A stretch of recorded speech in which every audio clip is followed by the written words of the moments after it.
তিন নম্বর জাহান্নামীরা কেঁদে কেঁদে বলবে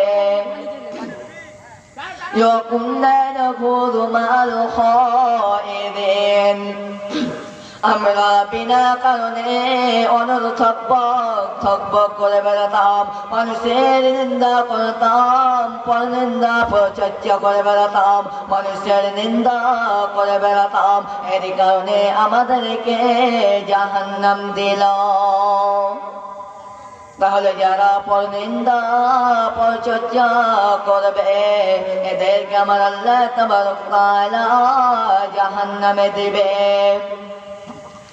কিয়ামতের দিন আল্লাহ তাবারক ওয়া তাআলা যে ব্যক্তি বিনা কারণে বিনা প্রয়োজনে কথা বলেছিল, মানুষের কাছে নিন্দা করেছিল, মানুষের পরচর্চা করেছিল, কিয়ামতের দিন আল্লাহ তাবারক ওয়া তাআলা তার মুখে মোহর মেরে দেবে, তার মুখকে বন্ধ করে দেবে, মুখের দ্বারা কথা বলা যাবে না।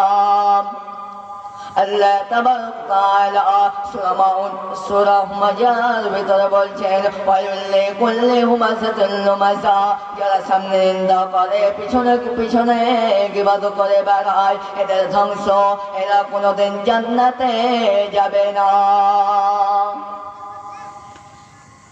যারা বিনা কারণে বিনা প্রয়োজনে মানুষের কাছে এর কথা ওর কথা লাগিয়ে বেড়াতো,